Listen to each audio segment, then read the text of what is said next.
Je peux vous dire, hein, à l'époque, il y a des thèses contradictoires en France. Fallait-il éliminer Gbagbo ou pas? La France a tout mis en œuvre pour que le président Gbagbo soit éjecté du pouvoir. La France nous contraint à la lutte. Nous devons relever les défis.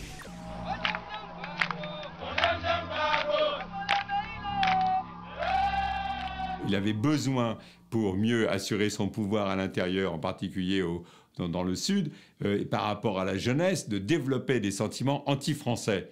Et ces sentiments anti-français qui ont donné, à mon avis, l'assassinat de Jean Hélène. L'ONU va se réunir. Sarkozy dit quoi? Il ne faut pas utiliser l'arme lourde en Côte d'Ivoire. Il faut envoyer un hélicoptère pour attaquer la Côte d'Ivoire comme la Libye. Venez ici, vous allez voir la vérité. Est-ce que vous êtes prêts? Est-ce que vous êtes prêts?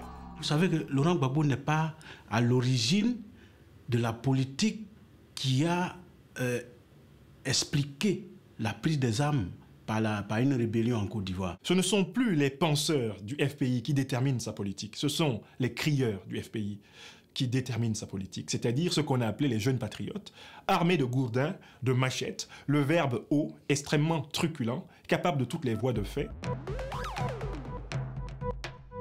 Des petits marginaux, mais on dit Gbagbo a tué. Dans le cas de la Côte d'Ivoire, les ingrédients étaient réunis et une tendance génocidaire était déjà sur place. On était à la limite, au stade de l'épuration ethnique. C'est certain qu'on était arrivé au stade de l'épuration ethnique. C'est des catégories de personnes, notamment, qui sont du Nord, qui sont de confession musulmane, qui étaient spécialement visées. Le massacre a été commis, sinon a été fait par les différentes communautés, Malinké, Senfo, Baoulé et les ressortissants de la CEDEAO, les Burkinabés et les Maliens qui avaient assez souffert. Sinon, ce n'est pas les forces républicaines de Alassane Ouattara.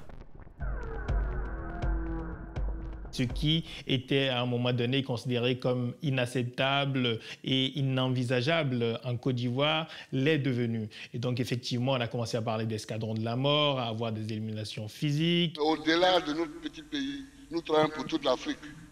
C'est pourquoi je vous appelle, vous tous ici, à être dignes de l'Afrique. Avant Laurent Gbagbo, la Côte d'Ivoire était une république de panafricanisme concret. C'était une république inclusive. À partir de Laurent Gbagbo, elle devient une république de panafricanisme abstrait. Une république où le panafricanisme est un pur dogme, un flatus vocis, un mot jeté en l'air, alors que les pratiques sont profondément anti-panafricaines. Laurent Gbagbo se présente dès lors comme un imposteur pour ceux qui analysent réellement ces pratiques politiques.